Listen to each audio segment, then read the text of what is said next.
Hey, Purpose Chasers. Want to do a quick lead-in video. This video and or podcast episode that you're about to listen to / watch is the process of 2 trips up to Sugar Loaf, New York. I took on a client up there who is a wood carver, Sundanced Wood, and I've been working with him for going into the 3rd month now, and was able to learn the lineage and history of how he came to making signs and who he's been mentored by, which led to the 2nd trip in the video that you're about to watch, which is myself, Keith Salberg of Sundanced Wood, and Mr. Clay Boone, who sits down with me and allows me to ask him the golden question. And that question is, what has kept him chasing his purpose for the past 60 years? If you get value from this video, if you get value from any of the videos, please like and subscribe, share with your friends. I will see you soon. So you've been wood carving for 60 years, 60 plus years, you said. 60 years ago.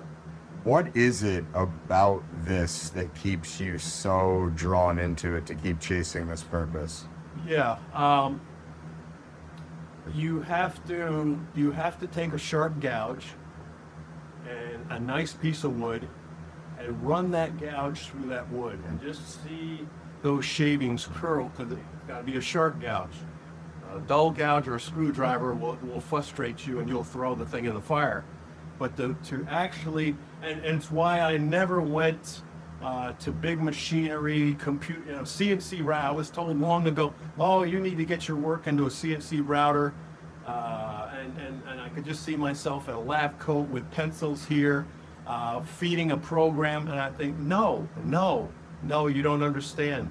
When you're picking up that gouge and you're running that gouge through the wood, and that wood is just curling, and every stroke of that gouge, more is being revealed. And because the vision is already here, the project is done the minute I understand what the person wants. It's finished here, but I got to go through the motions, obviously. And going through the motions at every stroke of that gouge, and it's not a chisel, it's a gouge. Gouge has a shape, the chisel is flat. Every stroke of that gouge, this thing is being revealed to you. And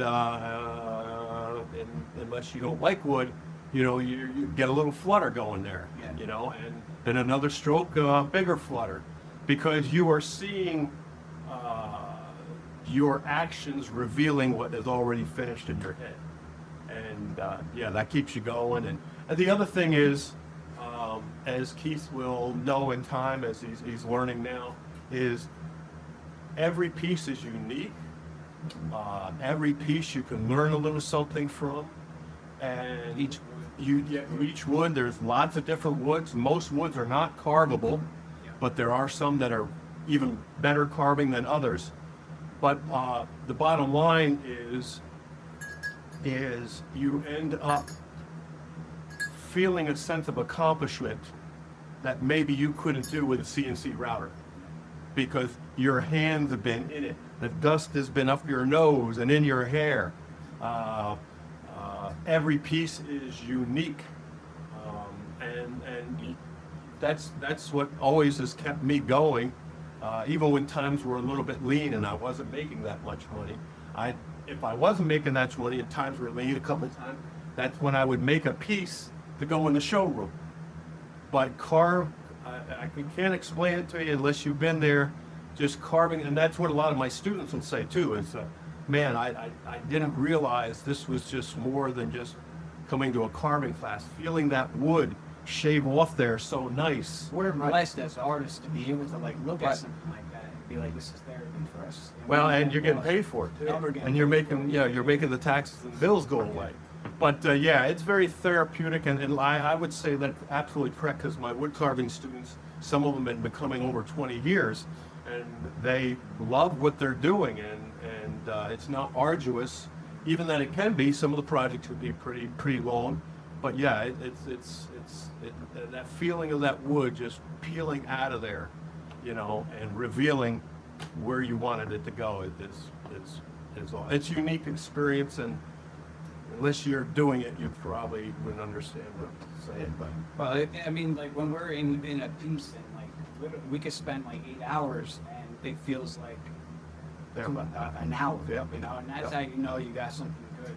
I mean, that's one of the things that I hold on to this stuff for, Right. because I'll spend like 8 hours, in a piece and it feels like I didn't even spend any time. Well, and that's kind of the old adage where if you're doing something you love, you're never really Yeah. working.